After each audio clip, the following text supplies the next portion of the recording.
안녕하세요, 여러분. 지난 시간에 우리는 인류를 위협하는 질병들을 위해서 싸운 위대한 과학자들에 대해서 살펴보았습니다. 역사에 만약은 없지만 만약에 말이죠. 제너가 종두법을 발견하지 못했다면, 그리고 파스테르가 백신을 만들지 못했다면 어떻게 되었을까요? 더 많은 사람들이 균들에 의해서 희생되었을 수도 있고요. 그리고 심지어는 역사까지도 바뀌었을지도 모르는 일입니다. 정말로 감사한 일인 것 같아요. 자, 그럼 이번 시간에도 이러한 질병들을 위해서 싸운 위대한 두 분을 더 만나볼 거예요. 자, 기대하시고 오늘의 이야기 시작합니다. 숫탄, 종기저, 탄저, 숫처럼 까만 종기나 부스럼이 생기다 위험에 이르게 되는 탄저병. 과거 유럽 지역에서 탄저병이 크게 유행하여 양과 소는 물론 사람까지 죽는 경우가 있었습니다. 그런데 이 탄저병을 예방할 수 있는 백신을 만든 사람이 있었죠. 지난 시간에 배웠듯 파스테르였습니다. 파스테르가 탄저병 백신을 개발하기 이전에 먼저 탄저균을 발견한 사람이 있었으니 세균학의 아버지라고 불리는 바로 로베르트 코흐입니다. 코흐는 1843년 독일 하노버에서 태어납니다. 5살 때 신문을 가지고 혼자 읽고 쓰는 것을 깨우칠 정도로 똑똑했답니다. 1862년에 고등학교를 졸업하고 자연과학을 전공하다가 의사가 되고 싶은 생각에 전공을 의학으로 바꾸게 됩니다. 의과대학에서 코흐는 전염병 이론에 대해서 큰 영향을 받게 되죠. 그 후 1872년 코흐는 폴란드 국경 근처에 있는 조그만 도시인 볼슈타인의 지역의료 담당관이 됩니다. 코흐는 볼슈타인 지역에서 근무하면서 참담한 재난을 목격하게 돼요. 뭐냐면 농장 동물 사이에 탄저병이 유행해가지고 4년 동안 가축 5만 6천 마리와 사람 528명이 죽어버리게 됩니다. 코우는 가만히 보고만 있을 수는 없었죠. 그래서 바쁜 진료 일정 속에서도 탄저병 연구에 착수하게 됩니다. 그러나 장비가 턱없이 부족했습니다. 장비라고는 생일 선물로 받은 현미경과 손으로 만든 인큐베이터, 그리고 현미경 사진 장비와 암실로 쓰기 위해서 개조한 옷장이 전부였답니다. 이런 열악한 환경 속에서도 코우는 연구를 계속 진행했습니다. 1876년 코우는 탄저병에 걸린 소의 피에서 이상한 세균을 발견했어요. 이것이 탄저병을 일으키는 세균이라고 생각했습니다. 그래서 그 생각을 증명하기 위해서 세균을 직접 길렀답니다. 그리고는 그 세균을 건강한 쥐에게 주사했죠. 그랬더니 주사를 맞은 쥐는 곧 탄저병 증세를 보이면서 죽어버렸습니다. 마침내 코우가 탄저병을 일으키는 세균을 지구 최초, 세계 최초로 찾아낸 것이었죠. 이로써 코우는 세균이 원인이 되어서 질병을 일으킨다는 것을 밝혀냅니다.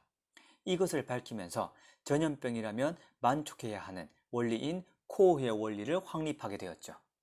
코우의 원리는 세균학의 기초적인 원리가 되면서 특정한 세균이 특정한 질병을 일으킨다는 것을 말하는 겁니다. 그럼 코우의 원리가 어떤 것인지 우리는 구체적으로 한번 알아보겠습니다. 딱 집중하면 쉬우니까 잘 따라오세요. 네, 코우의 원리는 쉽게 말해서 아니 땐 굴뚝에 연기 날까 라는 속담의 원리와 같아요.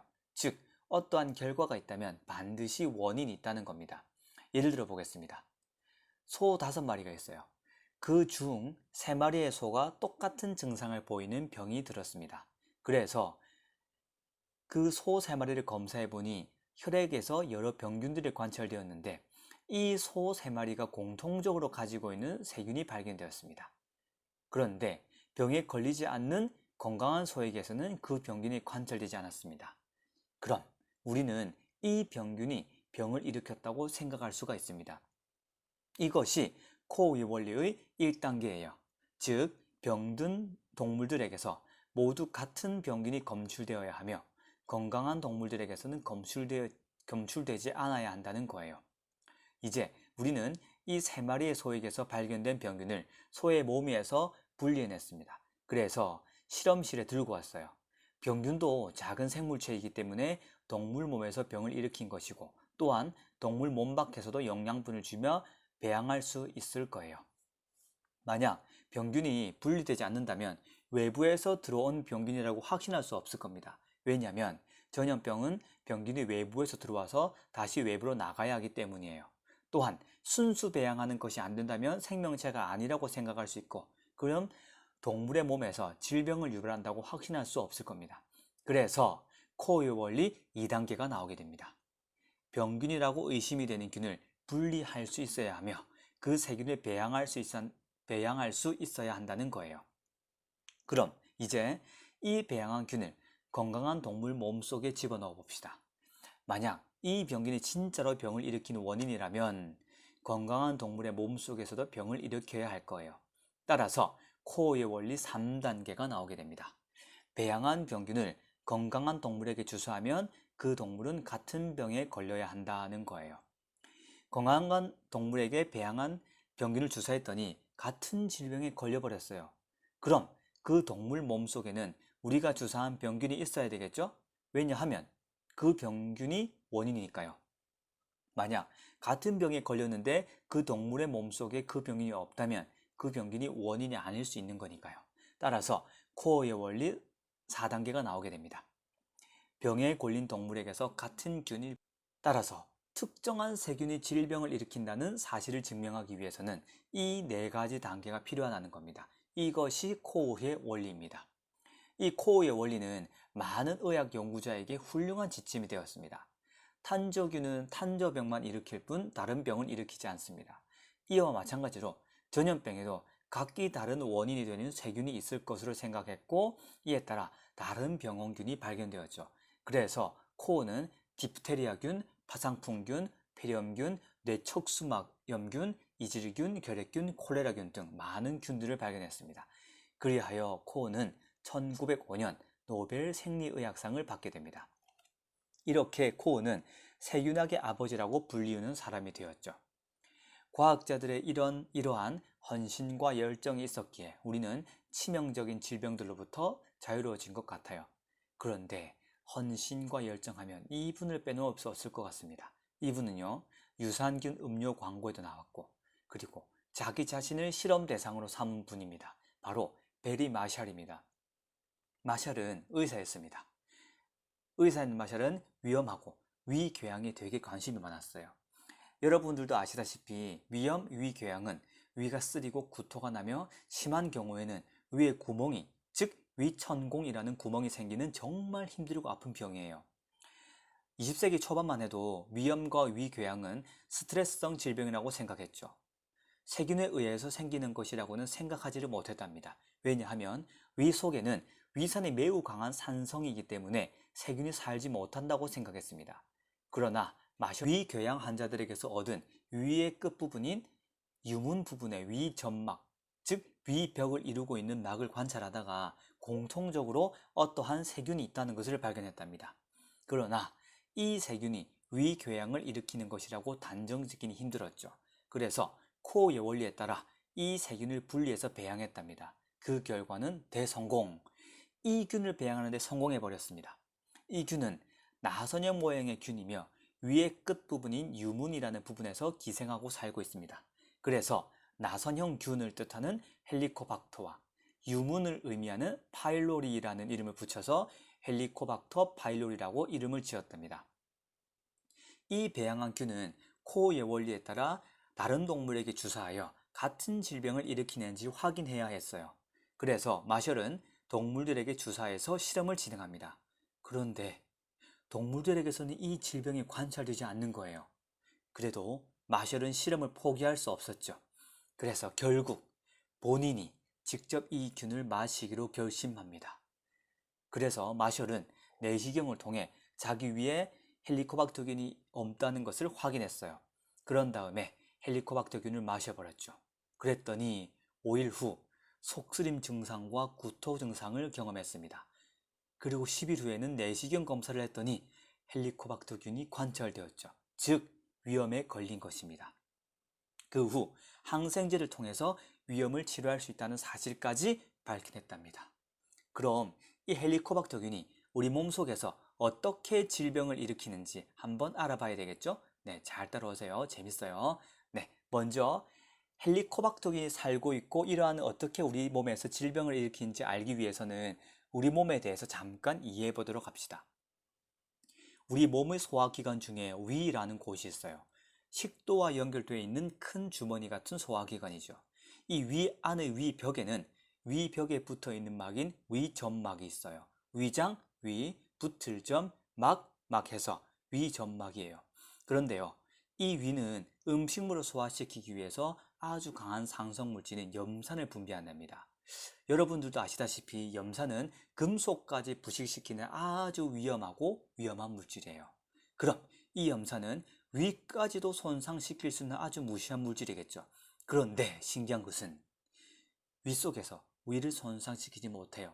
그 이유는 위산이나 다른 물질로부터 위벽이 손상되지 않기 위해 위점막을 보호하고 있는 물질이 있답니다. 바로 위점액이에요. 즉, 이 위점액이 위점막을 보호하고 있어서 위벽이 안전한 겁니다. 그런데 헬리코박터균은 이 위점액에 살고 있답니다. 참, 위점액에 살다니. 아무튼 이 헬리코박터균의 집은 위점액입니다. 이 헬리코박터균이 위점액에 살면서 위점막을 구성하고 있는 위점막 세포를 파괴시켜 버려요. 그래서 이 위점막 세포에 염증이 생기게 되고 위염, 심하게는 위궤양이 생기게 됩니다.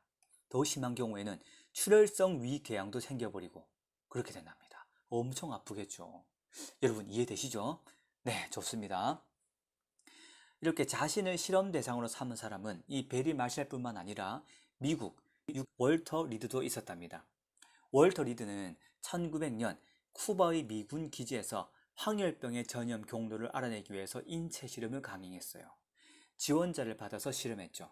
모기가 황열병 환자를 물게 한 다음 그 모기가 다른 지원자를 물게 했습니다. 그랬더니 물린 지원자는 황열병에 감염된 겁니다. 즉, 월터 리드는 황열병을 모기가 옮긴다는 것을 발견했답니다. 이 감염성 질병 이외에도 유전성 질병이 있어요. 태어날 때부터 선천적으로 가지고 태어나는 질병이죠. 1984년 아우구스토 오도네는 자기의 6살짜리 아들 로렌조가 유전성 희귀 질병인 부신백질 이영양증이라는 진단을 들었습니다. 10세 이하 남자아이에 걸리는 이 질병은 시력 상실, 청력 상실, 전신 마비 등의 증상이 나타나고 몇 년 안에 목숨을 잃게 되는 질병이에요.